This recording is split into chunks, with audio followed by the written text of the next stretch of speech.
जय हिंद। आज के विषय में समझेंगे बांग्लादेश में इन दिनों एक ऐसी स्थिति उत्पन्न हो चुकी है जो न सिर्फ भारत जैसे भव्य देशों को तकलीफ दे देने की क्षमता रखता है, बल्कि उतना ही सुकूनपन पाकिस्तान को महसूस हो सकता है। यहाँ इस आर्टिकल के माध्यम से स्पष्ट होते देखते हो, बांग्लादेश की पीएम शेख हसीना ने इन दिनों अपनी पद का इस्तीफा दे दिया। और आखिर यह मुद्दा क्यों इतना ज्यादा वायरल की स्थिति में बना हुआ है? क्या विश्व का सुपर पावर माने जाने वाला अमेरिका की ओर से रची गई षड्यंत्र का यह असर है? इन मुद्दों को लेकर हमारे देश में पक्ष विपक्ष की बैठक क्यों चल रही है और ऐसे में राहुल गांधी की ओर से क्या प्रश्न उत्पन्न किया गया? तो आओ समझते हैं स्टेप बाय स्टेप कि मामला कहां से क्या शुरू होता है।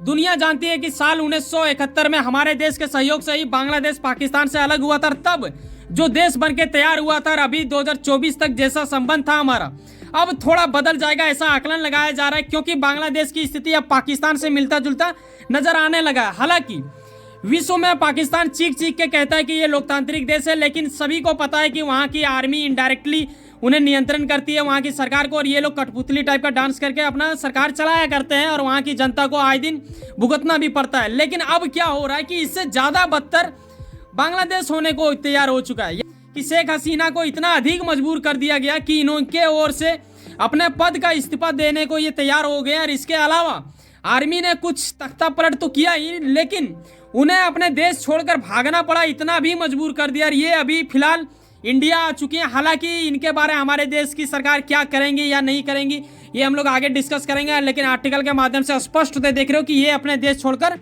भाग चुकी है।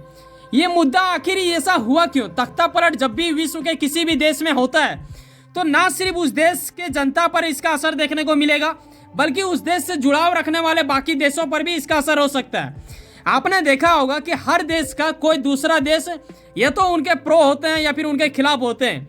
क्योंकि अगर हम बात करें, अभी हाल ही में देखा होगा कि कुछ माह पहले विवाद में आया था मालदीव क्या हुआ था? वो चाइना की ओर ज़्यादा बढ़ने लगा था, वो चाइना का प्रो चाइना कंट्री बनने लगा था। ये अगर बांग्लादेश का बात करें तो ये प्रो इंडिया है, ठीक है। शेख हसीना की जो सरकार थी वो भारत सरकार के साथ काफ़ी ज़्यादा मिलजुल के कार्य करती थी। चाहे हम लोग कोई भी इतिहास का अगर आप देखें तो बेहतर रहा संबंध, ठीक है।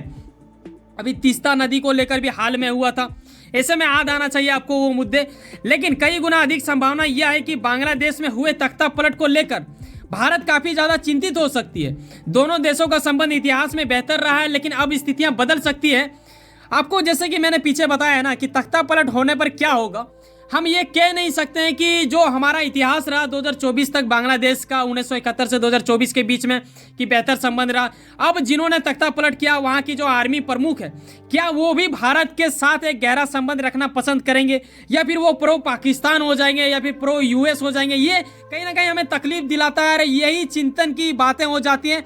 और इस वजह से भारत सरकार की ओर से बीते दिन आप देखते हो कि संसद भवन में सर्वदलीय बैठक बुलाई गई, जिसमें न सिर्फ पक्ष बल्कि विपक्ष के भी दिग्गज नेता आए। यहाँ पे पड़ोसी देश बांग्लादेश के बिगड़ते लोकतांत्रिक व्यवस्था को लेकर चर्चा किया गया और इस चर्चा में कई गहरे मुद्दे को लाया गया, क्योंकि ये काफ़ी ज़्यादा खास मायने रख जाता है, क्योंकि ये हमारे पड़ोसी देश हैं और उसका फायदा उठाकर कोई दूसरा देश हमारे ऊपर जासूसी भी कर सकता है। क्योंकि देखते हो ना, चाइना कई बार प्रयास करता है श्रीलंका या फिर बांग्लादेश को फंडिंग देने का। श्रीलंका के पास तो उनका कई बार शिप भी हमें देखने को मिलता है। लेकिन इन दिनों जब बीते दिन चर्चा हुआ तो इसमें राहुल गांधी की ओर से भी कई सारे प्रश्न उठाए गए, जिसके बारे में अभी बताऊंगा। हालांकि आर्टिकल के माध्यम से स्पष्ट देखते हो कि हमारे देश के विदेश मंत्री जयशंकर की ओर से यह स्पष्ट कराया गया कि ये आश्वासन दे रहे हैं बांग्लादेश को कि भाई साहब वहाँ जो स्थितियाँ हैं उसे बेहतर बनाई जाएगी। लेकिन उससे पहले मैं आपको ये बता दूं कि राहुल गांधी ने ये प्रश्न किया है, जिसमें से खास प्रश्न इसका ये हो जाता है, क्या बांग्लादेश हिंसा के पीछे विदेशी ताकतों का हाथ है? हालांकि इनका ये जो प्रश्न काफ़ी ज़्यादा मायने रखता है, जैसे कि मैंने आपको बताया पीछे भी कि काफ़ी ज़्यादा डर रहता है जब आपके पड़ोसी में कोई हलचल मच गया हो। दूसरा इनका प्रश्न है, क्या इंडिया सरकार को कहीं ना कहीं बांग्लादेश की घटना जो हो गया है उसके बारे में आशंका थी? विपक्ष दल के दिग्गज नेताओं की ओर से सत्ता परिवर्तन को लेकर भारत सरकार क्या एक्शन लेगी, क्या इनकी रणनीति होगी, इसके बारे में इनके ओर से प्रश्न किया गया। हालांकि दुनिया को शक ये जरूर होगा एक पल के लिए कि पाकिस्तान हो सकता है कि उन्हें कुछ फंडिंग करे, लेकिन पाकिस्तान की इतनी मतलब स्थिति बुरी है कि ये दूसरे देश को क्या ही फंडिंग करेंगे। लेकिन इनका दिमाग भी उतना ज़्यादा गया गुजरा है कि ये उन मुद्दों में पैसा लगाने में पीछे नहीं हटते हैं। ये कहीं ना कहीं शक के दायरे में तो जरूर आता है। राहुल गांधी का जो प्रश्न है कि दूसरे देशों की ताकतों की वजह से ऐसा कुछ नहीं हुआ, तो इसके बारे भी कुछ ना कुछ कहा गया। जयशंकर ने आश्वासन दिया है कि उन चीज़ों के ऊपर जांच चल रही है। यकीनन अगर कुछ अपडेट आते हैं तो उनके ऊपर स्टेटमेंट दी जाएगी जो कि दुनिया को पता चलेगा। ठीक है। जयशंकर ने यह भी बताया कि बांग्लादेश के पूर्व पीएम शेख हसीना 5 अगस्त को 2024 यानी बीते कुछ ही दिन पहले ऐसा हुआ है जब इंडिया में ये आ चुकी हैं और ये शाम के वक्त आई थी, तभी से इनको शरण दे दिया गया इंडिया में। हालांकि जयशंकर की ओर से ये भी कहा गया कि अभी वो सदमे में है और कहीं ना कहीं उन्हें जो डर है, जो मतलब देखो कोई भी देश का अगर आप प्रधानमंत्री और ऐसा अचानक हो जाए तो भाई साहब आपके हृदय के अत्यंत गहराई में पीड़ा के साथ एक डर भी बन जाता है। और इनके फादर के साथ भी वैसा कुछ हलचल हुआ था, तो कहीं ना कहीं जो कि वो फ्रीडम फाइटर भी माने जाते हैं बांग्लादेश के लिए खास व्यक्ति, तो उनको जहन में डर तो रहेगा।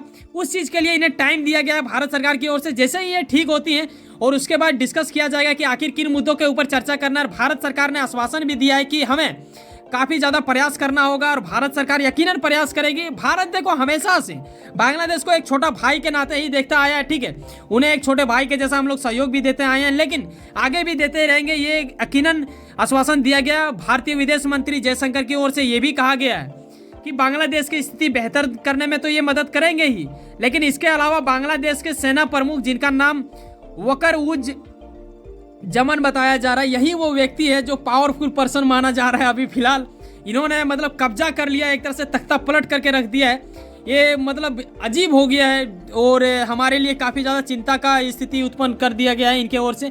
यही वो व्यक्ति है जिन्हें आप तस्वीर के माध्यम से देख सकते हो। लेकिन भारत सरकार जल्द से जल्द कुछ ना कुछ रणनीति तैयार कर रही है जिसके तहत कुछ अच्छा खबर देखने को हमें मिल सकता है। हालांकि शेख हसीना अभी फिलहाल भारत में सुरक्षित खुद को महसूस कर रही है, लेकिन इसके पीछे कई बड़ा षड्यंत्र है। इसको अगर समझना चाहें तो कहीं ना कहीं हमें चुनाव से समझना होगा।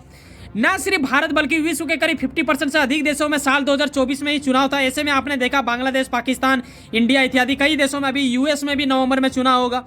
लेकिन शेख हसीना का मतलब शुरुआती माह में भी जनवरी के टाइम में ही चुनाव हुआ था और उस वक्त ये चौथी बार फिर से पीएम बन के आ चुकी थी। तब कहीं ना कहीं अगर देखने को अगर मिला हमें तो ये था आर्टिकल के माध्यम से कि यूएस जैसा सुपर पावर देश ने इनके यहाँ पे हुए चुनाव जिसमें शेख हसीना चौथी बार पीएम बन के आई थी, उसे इन्होंने धांधली बता दिया था कि यार देखो ऐसा है कि बांग्लादेश में चुनाव ढंग से हुआ नहीं है, वो धांधली है, ऐसा अमेरिका मानता है। और दुनिया जानती है कि विश्व का सुपर पावर माने जाने वाला अमेरिका के खिलाफ जब कोई देश का नेता कोई भी स्टेटमेंट देता है, खास करके अमेरिका के खिलाफ, तो अमेरिका उसके साथ क्या करता है, उनकी सत्ता कैसे डगमगाने लगती है। इस उदाहरण में अगर आप देखें तो इमरान खान को भी देख सकता है जो कि अभी जेल में सड़ रहा है। पाकिस्तान के साथ क्या हुआ था जब वो अमेरिका के खिलाफ चिल्लाने लगे थे। हालांकि शेख हसीना की ओर से कुछ बातें बोली गई थी लेकिन बिना इनके नाम लिए बोला गया था। लेकिन विश्व मीडिया में अगर आप देखो अतिरिक्त कई ऐसे आर्टिकल में आपको देखने को मिला था जहां पे यह स्पष्ट मतलब एक तरह से आकलन लगाया जाता था कि हाल ही में शेख हसीना ने कुछ माह पहले कहा था कि वेस्टर्न कंट्री है एक, ठीक है, वो एक दिग्गज कंट्री है जिनके ओर से दबाव डाला गया कि बांग्लादेश तथा म्यांमार की एक तरह से जो सीमाएं हैं उसे तोड़कर एक अलग देश उत्पन्न कर दिया जाएगा अगर इनकी बातें ना माना जाए, क्योंकि अमेरिका चाहता था कि बांग्लादेश में एक सैन्य अड्डा वो बनाए। हालांकि ये शक के दायरे में बोला जा रहा है, ये क्लेम करने वाली बात नहीं है, बिना नाम लिए कहा गया था। लेकिन दुनिया जानती है कि अमेरिका के अलावा और कोई देश ऐसा कुछ दबाव नहीं डाल सकती है, तो ये कहीं ना कहीं उन दिनों आकलन लगाया गया था। उसके बाद अगर आप देखो ये भी एक वजह बन जाता है, लेकिन खास वजह अभी फिलहाल का अगर आप देखो तो वही ये हुआ था कि भाई साहब वहाँ पे एक आंदोलन छिड़ गया था। आंदोलन क्यों छिड़ा था? साल 1971 में जो लोग हर देश के आज़ादी में जो लड़ते हैं उसे कुछ ना कुछ खास दिया जाता है मौका। ऐसे में 30% लोगों को जो फ्रीडम फाइटर कहलाते थे उनके फैमिलियों को, उनके परिवारों को छूट दे दी जाती थी नौकरियों में, और इस चीज़ को लेकर प्रोटेस्ट की जाती थी और इन चीज़ों को लेकर आंदोलन भी किया गया। और भव्य आंदोलन, इसको आप हल्के में नहीं ले सकते हो। इस चीज़ को लेकर काफ़ी ज़्यादा विवाद स्थिति उत्पन्न हो चुकी थी, करीब 180 लोग मारे जा चुके थे, कई लोग घायल हो चुके हैं, आर्टिकल के माध्यम से आप देख सकते हो। और ये आए दिन बढ़ता जा रहा था। ये मुद्दा इतना ज़्यादा आगे बढ़ गया कि आगे चल के तानाशाही के नाम से पुकारे जाने लगे शेख हसीना। वहाँ की जनता भड़क चुकी थी, खास करके वहाँ के जो स्टूडेंट है वो लोग, और इन्हें बोलने लगा कि भाई साहब आप इस्तीफा दो और हटो यहाँ से, मतलब कोई दूसरा कोई आएगा। अचानक क्या होता है कि हमें इन दिनों ये देखने को मिल रहा है कि 5 अगस्त के बाद ये तो भाग के इंडिया आ चुकी है, क्योंकि उनका इस्तीफा ले लिया गया और ये तख्ता पलट हो चुका है। अब शक के दायरे में यह भी बताया जा रहा है कि पाकिस्तान चाहता था कि बांग्लादेश का एक ऐसी सरकार आए जहां मतलब खुल के पाकिस्तान के वो सहयोग में आए और इंडिया के खिलाफ वो आलोचना मतलब मजे लेकर कर सके, ऐसा कुछ इनके ओर से षड्यंत्र रचा जा सकता है। यहाँ पे दो ही शक के दायरे में लिया जा सकता है। पहला तो यूएस, ठीक है, क्योंकि यूएस को शुरुआती से ये पसंद नहीं थे। दूसरा पाकिस्तान भी हो सकता है, क्योंकि पाकिस्तान का अगर आप देखो ना तो उसी से अलग हुआ है ना बांग्लादेश। तो बांग्लादेश का हर लोग बांग्लादेश में खुश नहीं है, ठीक है जी। कुछ लोग ऐसे भी हैं जो पाकिस्तान को आज भी बेहतर मानता है, तो वो लोग आज भी उनके वफादारी का गुण गाता है, या फिर बोलो कि अपने देश से मतलब गद्दारी करता है, उसके सहयोग में कुछ ना कुछ आए दिन कांड करता है। हालांकि ये सब सिर्फ आकलन और शक के दायरे में बताया जा रहा है, ठीक है, इस चीज को क्लेम ना समझें। वैसे सुनो ना कहीं कुछ ना कुछ काम करते होंगे, यकीनन अपने काम के प्रति काफी ज्यादा उम्मीद रखते होंगे, यकीनन आपका मेहनत आपका मंजिल बन के मिला। वैसे सुनो ना, सब्सक्राइब कर लो वर्ल्ड अफेयर्स पॉलिटिक्स और जुड़े रहो मुझसे। चलो मिलता है किसी नेक्स्ट वीडियो में। बाय, जय हिंद, जय भारत।